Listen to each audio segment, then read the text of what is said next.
50억 퇴직금 관련한 브리핑, 두 번째는 오늘 본회의 처리로 예정된 언론중재법 관련한 브리핑 두 가지 드리도록 하겠습니다. 첫 번째 브리핑 드리겠습니다. 국민의힘 곽상도 의원의 아들 퇴직금 50억 사건은 집 없는 서민들에게 박탈감을 준 불로소득 게이트입니다.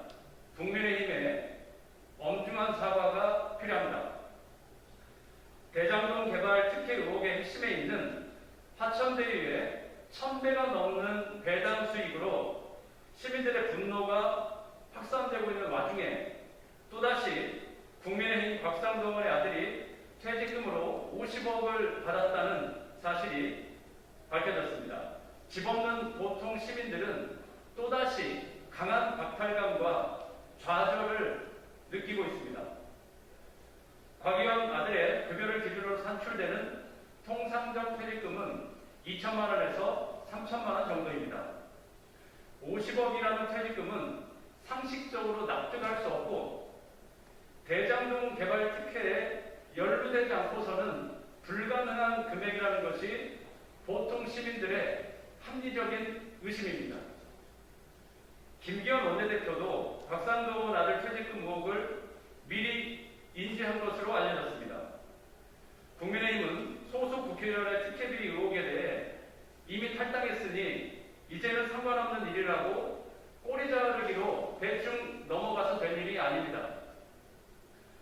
보통 시민들에게 박탈감을 안겨주고 내로남불한 것에 대해서 책임있게 사과하고 합당한 조치를 내려야 할 것입니다. 더불어민주당과 이재명 후보에게도 한 말씀 드리겠습니다. 대장동 개발 특혜 의혹 사건은 정관계, 법조계, 토건비리 세력들이 공모한 불로소득 투기 카르텔의 불로소득 투기 카르텔의 실체가 드러나고 있는 상황입니다. 이재명 후보는 성남시장 재직 당시에 최초의 민간 합동 개발이라는 아이디어를 낸 것이라며 자랑했습니다. 합법성과 정당성을 내세우며 절차적으로 전혀 문제없다고 주장하고 있습니다. 1000배가 넘는 배당 수익과 50억 퇴직금을 보고도 이재명식 민간 합동 개발은 과연 성공한 아이디어였다고 말할 수 있습니까? 절차와 과정만 합법적이라면 부동산 투기와 불로소득은 아무런 문제가 없다는 것입니까?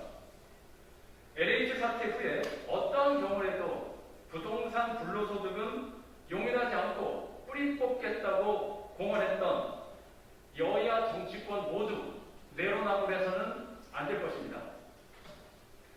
대장동 불로소득은 결국 싼 값에 토지를 내준 원주민과 엄청나게 비싼 값으로 분양가를 부담한 입주민들의 호주머니에서 나온 돈이라는 것을 똑똑히 알아야 할 것입니다. 이재명 후보는 민간 합동 개발 방식 아이디어를 낸 당사자로서 또한 대장동 개발의 최종적인 의사결정 책임자였습니다. 또한 현재 집권 여당의 유력 대선 주자로서 책임있게 입장을 밝히는 게 우선입니다.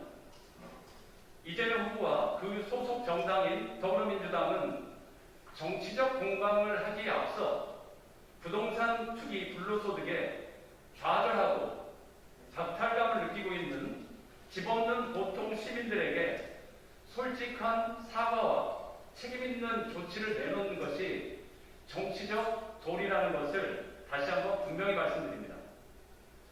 검경 수사 당국에도 촉구합니다. 대선을 앞두고 있는 상황에서 의혹의 실체 규명을 위한 속도와 객관성이 무엇보다 중요합니다.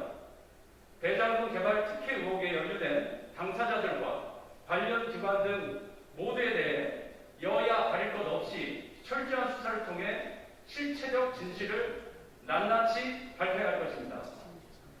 정의당은 이번 대장동 사건에 대해 국정감사 등 국회 차원에서도 엄중하게 따져 볼 것이며 부동산 투기 불로소득을 원천 차단하기 위한 부동산 등 문제 해결을 위한 근본 대책 마련에 최선을 다하겠습니다. 두 번째 브리핑 드리겠습니다.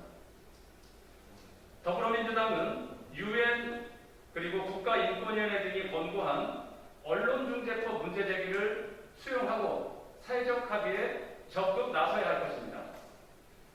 어제 언론중재법 양당 8인 협의 합의가 결렬됐습니다. 정의당을 비롯한 언론단체들은 양당만으로 구성된 협의체는 언론중재법 독소조항을 관련하여 다양한 이해관계자의 이견을 조정하고 합의하는데 분명한 한계가 있을 것이 뻔하며 쟁점 사안에 대해 평행선만 그리다가 종국에는 서로 할 만큼 했다는 명피용 협의체로 전락할 것이라고 지적해왔습니다. 결국 정의당을 비롯한 언론단체들의 우려와 지적이 현실화된 것입니다. 언론중재법에 국제사회의 우려도 잇따라 전달되고 있습니다. 유엔 의사표현 자유특별보고관과 국제인권단체인 휴먼라이츠를 비롯한 국경 없는 기자회, 국제기자연맹, 국제언론인협회, 세계신문협회 등 국제언론단체도 우리 정부에게 언론중재법에 대한 강한 우려를 전했습니다. 또한 지난 17일에 국가인권위원회도 언론 자유 위축이 우려된다며 국민의 기본권을 제한하는 법률을 제정할 때는 국민 인권 보호를 위해 헌법의 과잉 금지 원칙, 명확성 원칙 등을 엄격히 준수해야 한다고 권고했습니다. 또한 문재인 대통령도 지난 22일 미국 순방을 마치고 돌아오는 길에 기자들과 간담회 자리에서 언론, 시민단체 등 국제사회의 여러 문제 제기에 대해 충분히 검토해야 한다는 입장을 밝힌 바 있습니다. 언론계에서도 자성의 목소리가 흘러나오고 있습니다.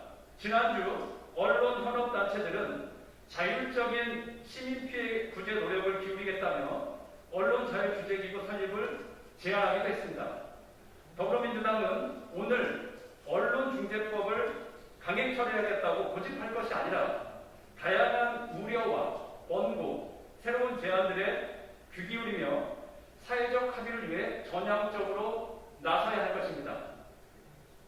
정의당은 언론의 자유, 시민의 기본권이 제대로 보장되는 언론중재법을 비롯한 언론개혁 방안을 마련하는 사회적 합의를 이끌어낼 수 있도록 앞장서 나가겠다는 말씀을 드립니다. 이상입니다.